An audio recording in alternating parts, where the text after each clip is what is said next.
복된 주일 아침입니다. 지난주에 개인적으로 한 가지 뉴스 타이틀이 눈에 들어왔습니다. 바로 코로나 발생 1년이란 제목이었습니다.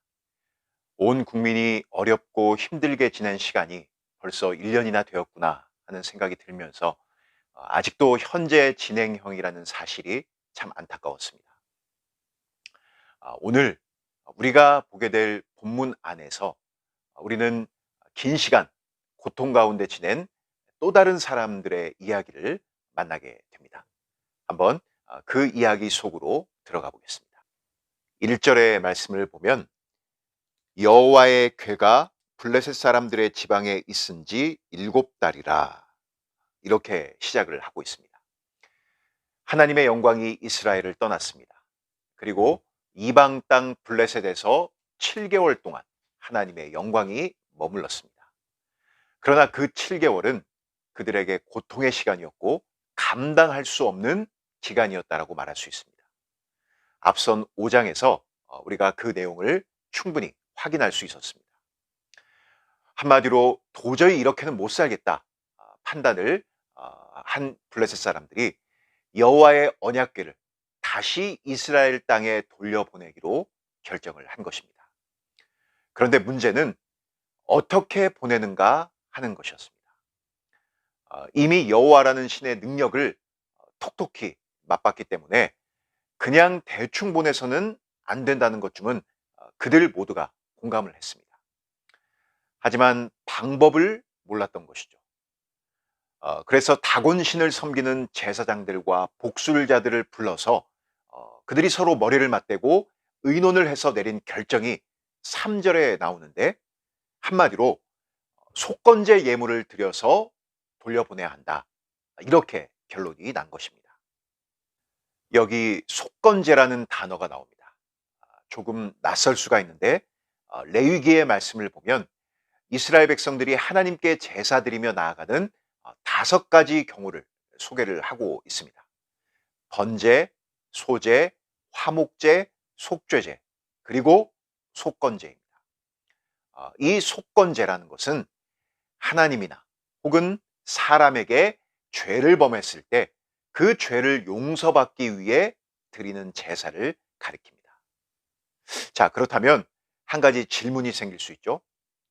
여기 블레셋 사람들이 말하는 속건제가 모세가 레위기에서 밝히는 그 속건제와 같은 속건제일까? 일단 이름이 같기 때문에 그렇게 생각이 되어질 수도 있지만 답은 아니오입니다. 다르다는 것입니다. 언뜻 보면 비슷해 보이는 것이 사실입니다. 여호와 하나님께 대해 죄를 범했으니 그에 대한 배상을 함으로 용서를 구하자라는 취지가 성경에서 말하는 속건제와 닮아 있기는 합니다. 그러나 우리는 기억해야 합니다. 하나님을 섬기는 방식은 언제나 하나님이 정하신 뜻대로 해야만 한다는 사실입니다. 무슨 얘기일까요? 내가 보기에 이것이 좋고 옳은 것 같고 또 내 정성과 열심이 이렇게 많이 들어가 있기 때문에 이렇게 하나님을 섬겨야지. 그러면 하나님이 좋아하시겠지. 라는 생각은 잘못된 것입니다. 하나님은 우리에게 하나님을 섬길 것을 명령하셨을 뿐만 아니라 어떻게 섬겨야 할지 그 방식도 우리에게 알려주신 분이라는 것을 기억해야 합니다. 블레셋 사람들은 하나님의 명령과는 다르게 금 독종 5과 금 쥐 5마리를 예물로 드리기로 정합니다. 그것을 함께 바치게 되면 그들에게 내린 재앙이 물러갈 것이다라고 판단을 한 것이죠. 이들은 분명 하나님이 정하신 방식이 아닌 자신의 방식대로 속건제 예물을 드리는 것이 사실입니다. 잘못된 것이죠. 자, 그런데 우리가 여기에서 한 가지 생각해 볼 점이 있습니다. 지금 블레셋은 이스라엘과 전쟁에서 승리를 거둔 상황입니다. 이것은 자신들이 섬기는 신인 다곤이 승리자라는 것을 만방에 드러낸 것과 같습니다. 그런데 여호와의 언약궤를 다시 돌려보내고 거기에 더해서 속건제 예물까지 드린다는 것은 무슨 얘기가 되는 것이죠? 사실은 다곤 신이 승리자가 아니라 하나님, 여호와 하나님이 승리자이심을 공개적으로 선언한 것과 다름이 없는 것입니다. 6절 말씀을 통해 이것을 분명히 확인하게 됩니다. 애굽인과 바로가 그들의 마음을 완악하게 한 것 같이 어찌하여 너희가 너희의 마음을 완악하게 하겠느냐? 그가 그들 중에서 재앙을 내린 후에 그들이 백성을 가게 함으로 백성이 떠나지 아니하였느냐? 여기 블레셋 사람들이 무엇을 얘기하고 있는지 혹시 알겠습니까? 바로 하나님께서 모세를 통해 애굽의 바로에게 10가지 재앙을 내려서 이스라엘 백성들을 건지신 출애굽 사건을 이야기하고 있는 것입니다.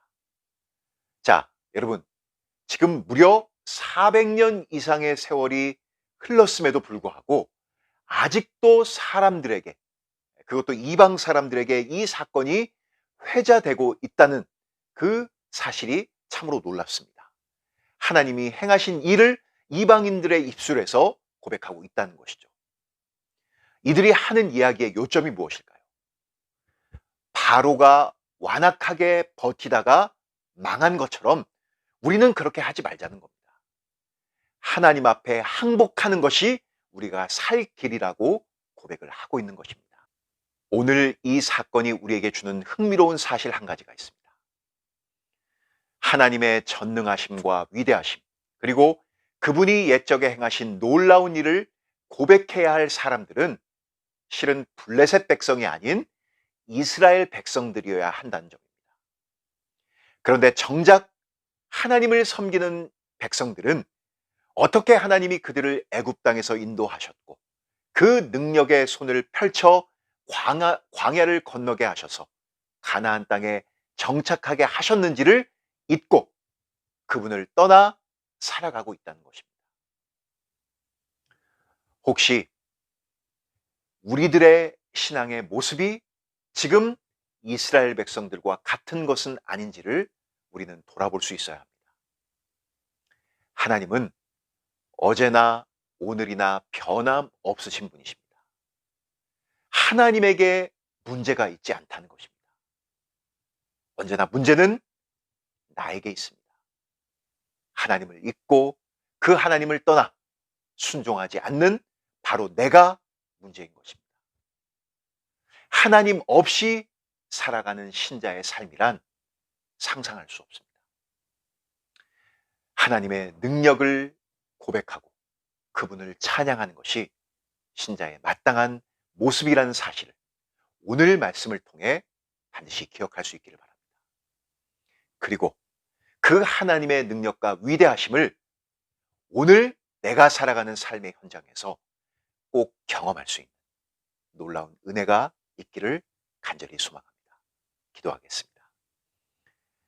하나님 우리 아버지, 하나님의 풍성한 은혜와 사랑을 입고 죄인된 자리에서 구속받은 하나님의 백성으로 우리를 불러주시니 참으로 감사합니다.